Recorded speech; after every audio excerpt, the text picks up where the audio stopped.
Hi hello నమస్తే. నేను మీ కట్టా Karthik. Betting యాప్‌లు ప్రమోట్ చేసిన వాళ్ళు తాట తీయటానికి తెలంగాణ పోలీసులు సిద్ధమైనట్టు తెలుస్తా ఉంది. ఇప్పుడు మీరు వీడియోలో చూస్తున్నారు విష్ణుప్రియ ఇయాల పంజాగుట్ట పోలీస్ స్టేషన్‌లో ఎంక్వైరీకి హాజరవుతున్నటువంటి సిట్యుయేషన్ మనం చూస్తా ఉన్నాం.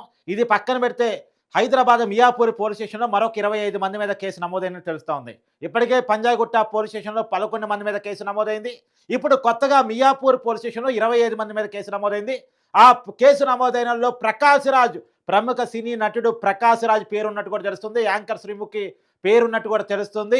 అనేక మంది సెలబ్రిటీల పేర్లు ఇంకా బయటకొస్తున్నాయి. మొత్తం వివరాలు వచ్చిన తర్వాత వాళ్ళందరి పేరుని కూడా మీకు వివరించే ప్రయత్నం నేను చేస్తాను. ఇప్పటికైతే మీరు చూస్తా ఉన్నారు. మొన్న పంజాగుట్ట పోలీస్ స్టేషన్‌లో నమోదైన 11 మందిలో విష్ణుప్రియ ఒక్కళ్ళు. ఇప్పటికే కొంతమంది క్షమాపణలు చెప్తూ తప్పు చేశాం, క్షమించండి. ఎప్పుడో వీడియోలు ప్రమోట్ చేశాము. తప్పయింది.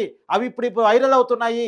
మమ్మల్ని చంపలేసుకున్నాం క్షమించండి అని చెప్పేసి వీడియో రిలీజ్ చేయడం చూస్తా ఉన్నాం. సరే, అది క్షమాపణలు చెప్పినా కేసుగానే ఉంటది. ఎంక్వైరీగానే జరిగిద్ది. అరెస్ట్‌గానే జరిగిద్ది. జైలు జీవితాన్ని చూడాల్సిన తప్పనిసరి పరిస్థితి పడిద్ది. ఇప్పటికే టేస్టీ తేజ విచారణకు హాజరయ్యారు. ఇప్పుడు ఈ విష్ణుప్రియ ఎంక్వైరీకి హాజరవుతోంది. ఇప్పటికే ఈడీ కూడా ఇప్పటివరకు మీరు చూస్తున్నారు కేవలం పోలీస్ కేసులు మాత్రమే చూస్తున్నారు.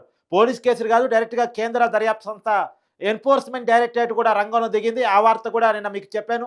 ఎన్ఫోర్స్‌మెంట్ డైరెక్టరేటు అది ఆర్థిక లావాదేవీలు జరిగాయి కాబట్టి, డబ్బులు చేతులు మారాయి కాబట్టి, వందల కోట్ల రూపాయలు చేతులు మారాయి కాబట్టి ఇప్పటికే ఈడీ కూడా రంగంలో దిగింది. ఇది పక్కన పెడితే ఈ 11 మందిలో పంజాగుట్ట పోలీస్ స్టేషన్‌లో కేసు నమోదైనటువంటి వాళ్ళలో 11 మందిలో ఇప్పటికే కొంతమంది విదేశాలకు వెళ్ళిపోయినట్టు కూడా సమాచారం అందుతుంది. అర్ష సాయి ఎక్కడ? అర్ష సాయి దుబాయ్‌కి వెళ్ళాడు. ఇమ్రాన్ దుబాయ్‌కి వెళ్ళాడు అనేటువంటి సమాచారం కూడా ఇప్పటికే మీడియాలో మనం చూస్తా ఉన్నాం. మరి దుబాయ్‌కి ఎందుకెళ్ళాలి? ఇక్కడ కేసులు నమోదయ్యి ఎంక్వైరీకి పోలీసులు పిలుస్తా ఉంటే ఎంక్వైరీ తప్పించుకోవాల్సిన పరిస్థితి ఉంది. అంటే చట్టం అని ఇప్పుడే కాదు, గతంలో కూడా అరెస్ట్ సాయి మీద కేసు నమోదైనప్పుడు అబ్స్కాండ్‌లో ఉంటాడు. ఇప్పుడు చట్టానికి పేచ్ చేసి తన తప్పుని లేదు అనేటువంటి విషయాన్ని ప్రూవ్ చేసుకోవాలి నిజానికి. ఒకవేళ తప్పు చేసుంటే పనిష్మెంట్ అనుభవించాలి. కానీ వీళ్ళకి డబ్బులు తప్ప చట్టంతో పని లేదు, చట్టం అంటే గౌరవం లేదు, భయం లేదు అనేటువంటిది వాళ్ళ అబ్స్కాండ్ ద్వారా మనం అర్థం చేసుకోవచ్చు. దీన్ని ఖచ్చితంగా తీవ్రంగా పరిగణించాల్సినటువంటి అవసరం అయితే ఉంది. కాతే ఇప్పుడు వీళ్ళ మీద పెట్టిన కేవలం ఐటీ కేసులు మాత్రమే. కేవలం ఐటీ కేసులు మాత్రమే. ఈడీ కనుక వాళ్ళు కూడా ఎఫ్ఐఆర్ నమోదు చేస్తే అప్పుడు ఎలాంటి కేసులు నమోదవుతాయని చూడాలి. ఇప్పటికైతే పంజాగుట్ట పోలీస్ స్టేషన్‌లో నమోదైన కేవలం ఐటీ యాక్ట్ కేసులు మాత్రమే. కాబట్టి ఈ కేసులో వీళ్ళకి తొందరగానే మళ్ళా ఒకరు అరెస్ట్ అయినప్పుడు కూడా తొందరగానే బెయిల్ వచ్చే అవకాశాలుంటాయి.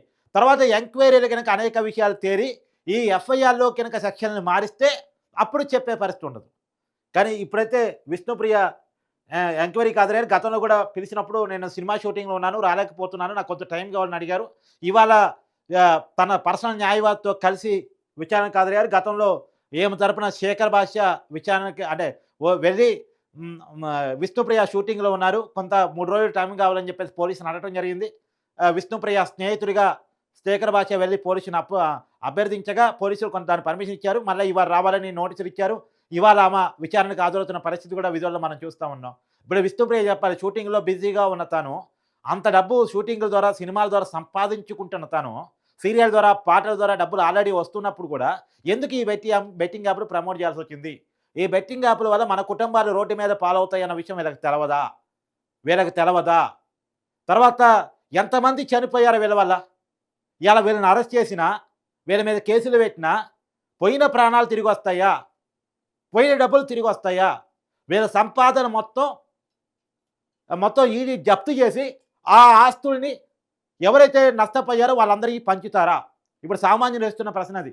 వీళ్ళ డబ్బులు వీళ్ళు పెద్ద ఎత్తున సినిమాల ద్వారా, బెట్టింగ్ యాప్‌లు ప్రమోషన్ల ద్వారా సంపాదించారు కాబట్టి, ఒకవేళ వీళ్ళకున్నటువంటి ఆస్తులన్నీ జప్తు చేసేసి, ఈడీ జప్తు చేసే అధికారం ఈడీకి ఉంటది కాబట్టి, జప్తు చేసేసి ఆ డబ్బుల్ని నష్టపోయినటువంటి బాధితులకి పంచుతారా? ఇప్పుడు అది సామాన్యుల నుంచి వస్తున్న ప్రశ్న. మరి సామాన్యుడి ప్రశ్నకి చట్టం ఏ సమాధానం చెప్పిద్ది? ఎంక్వైరీ సంస్థలు ఏ సమాధానం చెప్తారు? చూడాల్సినటువంటి పరిస్థితి కనపడతా ఉంది. కానీ ఏదేమైనా బెట్టింగ్ యాప్‌లు అనేటువంటిది నేను రోజు చెప్తున్నా, చాలా తీవ్రమైనటువంటిది. ఈ బెట్టింగ్ యాప్‌లు తయారు చేస్తుంది మన దేశంలో కూడా కాదు, చాలా బెట్టింగ్ యాప్‌లు. కొన్ని బెట్టింగ్ యాప్‌లు మన దేశంలో తయారై ఉండొచ్చు గాక. చాలా బెట్టింగ్ యాప్‌లు బయట దేశాల్లో, ఎగ్జాంపుల్ పాకిస్తాన్‌లో గానీ, కజకిస్తాన్‌లో కానీ, బంగ్లాదేశ్‌లో కానీ, అలాంటి చోట యాంటీ సోషల్ ఎలిమెంట్స్ ఎవరైతే సంఘ విద్రోహ శక్తులు ఉంటారో, ఎవరైతే అతివాదులు, టెర్రరిస్ట్ యాక్టివిటీస్టులు ఉంటారో వాళ్ళు యాప్లు తయారు చేస్తా ఉన్నారు. వాళ్ళు తయారు చేసిన యాప్లు ఇవి యాపిల్ స్టోర్‌లో, గూగుల్ ప్లే స్టోర్‌లో డౌన్‌లోడ్ కావు. ప్రత్యేకించి వేరే సోషల్ మీడియా మాధ్యమాల ద్వారా ఆ యాప్‌లను మనం పొందాలి. అవి జనంలోకి వెళ్ళటం కోసం వాటికి ప్రమోషన్ అవసరం. ఆ ప్రమోషన్ కోసం ఇలాంటివన్నీ పట్టుకుంటారు. థర్డ్ పార్టీ ప్రమోషన్ ఏజెన్సీల ద్వారా వీళ్ళని పట్టుకుంటారు. ఇన్‌స్టాగ్రామ్‌లో మెసేజ్ పెడతారు. పెద్ద ఎత్తున డబ్బులు ఆఫర్లు చూపిస్తారు. డబ్బులు ఆఫర్లకు లొంగిన వీళ్ళు అసలు ఈ యాపులకి పుట్టు పూర్వోత్తరాలు తెలవకుండానే, వీటికి ఓనర్ ఎవడో తెలియకుండానే వీటిని ప్రమోట్ చేస్తా ఉంటారు. వీటిని నమ్మినటువంటి చాలామంది నష్టపోతా ఉంటారు. 500 మీకిస్తాం మా టెలిగ్రామ్ యాప్‌లోకి రండి. మీకు డబ్బులొచ్చే మార్గం మేము చూపిస్తాం.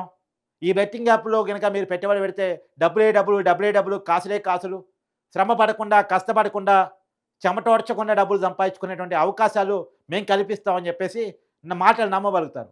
తీరా ఫైనల్‌గా జరిగేదేంది అంటే నష్టపోవటం. లక్షలాది రూపాయలు నష్టపోవటం. చివరికి ఆ కుటుంబం రోడ్డు పాలు కావటం. ఆ వ్యక్తి ఆ సూసైడ్ పరిస్థితిలోకెళ్ళిపోవటం. తను పోయింది గాక చుట్టూ ఉన్నటువంటి వాళ్ళని కూడా అప్పుల్లో క్రియేట్ చేయటం. ఎందుకంటే చుట్టూ ఉన్నోళ్ళ దగ్గర కూడా అప్పులు తీసుకుంటాడు ఈ మహానుభావుడు. బెట్టింగ్ యాపులకి లోనయినటుంటోడు, గేమింగ్ యాపులకి బలహీనపడ్డటుంటోడు. చుట్టూ ఉన్నటువంటి వాళ్ళ దగ్గర నుంచి కూడా అప్పు చేసుకొస్తాడు. మరి ఇవన్నీ కూడా ఇప్పుడిప్పుడే వీళ్ళకి కావాల్సినటువంటి విషయాలన్నీ కూడా బయటకొస్తా ఉన్నాయి.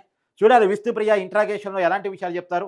అరసి సాయి అయితే పెద్ద ఎత్తున వందల కోట్ల రూపాయలు సంపాదించాడు బెట్టింగ్ యాప్‌ల ద్వారా అనేటువంటి పెద్ద చర్చ కూడా బయట నడుస్తా ఉంది. వాస్తవానికి ఇమ్రాన్‌కి అరసి సాయికి ఉన్న బంధం ఏంటి? ఈ చర్చ కూడా నడవాల్సిన అవసరం ఉంది. ఎందుకంటే అరసి సాయి మీద కేసు పెట్టినప్పుడు అడ్రస్ కూడా ఇమ్రాన్‌దే ఇచ్చారట అప్పుడు. గతంలో ఒక అమ్మాయి కేసు పెట్టింది. మరి ఏంటి అసలు వీరిద్దరి మధ్య ఉన్న బంధం ఏంటి? ఇమ్రాన్‌కి, అరసి సాయికి అనే బంధం కూడా చర్చకు రావాల్సిన అవసరం కనపడుతుంది. మరి యాంకర్ శ్యామల ఎక్కడ అనేది కూడా చూడాలి. వైసీపీ పార్టీ అధికార ప్రతినిధిగా ఉంది. వాళ్ళు వి స్టాండ్ ఫర్ శ్యామల అంటారా? వి స్టాండ్ ఫర్ పోసాన్ అన్నట్టు. అది చూడాలి.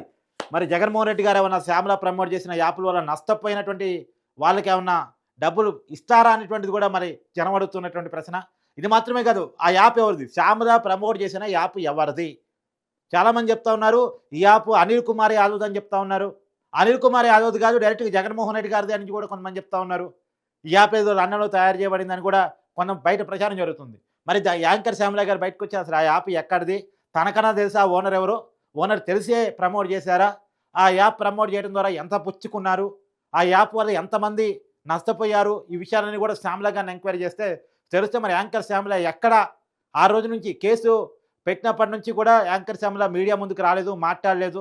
మరి యాంకర్ శ్యామల ఎక్కడ అనేటువంటి చర్చ కూడా నడుస్తూ ఉంది. యాంకర్ శ్యామల ఎక్కడ ఇప్పుడైతే ఇమ్రాన్ దుబాయ్ పోయాడు. మన హైదరాబాద్‌లో కానీ, తర్వాత సూర్యాపేటలో గాని కేసు నమోదు చేయబడిన బన్నీ సన్నీ యాదవ్ కూడా బయట దేశంలోనే ఉన్నాడు. ఇప్పటికే అతని మీద కేసు పెట్టి అయితే 15 రోజులు నడుస్తాం. 15 రోజులు పైగా దాటిపోయింది. కానీ ఇంతవరకు విచారణకు హాజరు కాలేదు. ఎక్కడున్నాడో తెలీదు. పోలీసు బృందాలుగా ఏర్పడి బన్నీ సన్నీ యాదవ్ కోసం వెతుకుతా ఉన్నాయి. అలియాస్ సందీప్ కోసం వెతుకుతా ఉన్నాయి. మరి అతను కూడా ఎక్కడున్నాడు అనేటువంటి విషయం తెలవాల్సి ఉంది.